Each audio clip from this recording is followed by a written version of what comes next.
Som to robil, každý rok robíme Deň detí, som si dovolil pozvať pána splnomocnenca vlády pre rómske komunity, pána Alexandra Daška.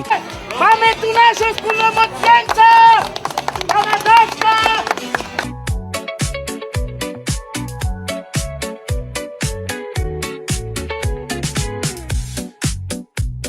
Sledujem ťa beštia.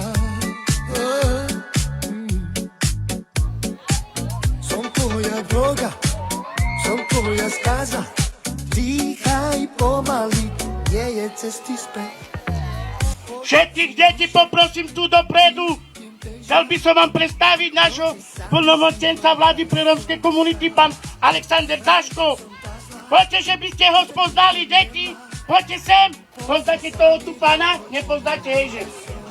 To je náš splnomocnenec pre rómske komunity, ktorý nás hájí, nás Rómov.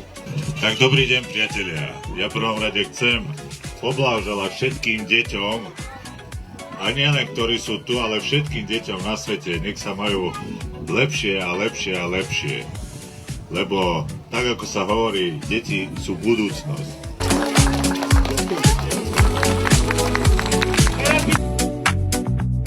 V mojej hlave začína blues.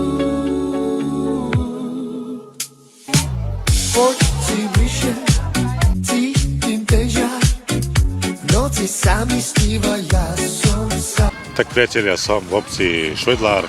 Prišiel som na pozvanie starostu. Majú tu krásny, veľmi dôležitý sviatok Deň detí. A deti sú naozaj, tak ako hovoria, všetci Boží dar. A prišiel som podporiť túto akciu, lebo viem, ako sa všetci tešili, nielen na moju návštevu, ale na celkovú tú atmosféru, ktorá tu je. A úsmev detí je to najšťastnejšie a najlepšie, čo môže byť. Dneska ja som odovzdával darčeky, ktoré ich potešili a prajem naozaj, nech majú krásny život a nech vyrastú do dospelosti ako šťastní ľudia a hlavne veľmi zdraví. Super akcia, perfektná a sme radi, že prišiel aj splnomocnenec pán Daško. Veľmi príjemné, deti sa tu bavia, pekné počasie, všetko. Sme veľmi radi, že prišiel pán Daško a že nás takto podporuje. Takže pánovi Daškovi prajem, že by tak naďalej vytrval, jak je, a že by nám ďalej tak pomáhal, jak nám pomáha, lebo doteraz nám toľko peňazí a toľko dotácií a toľko schválených projektov nebolo, jak pri pánovi Daškovi.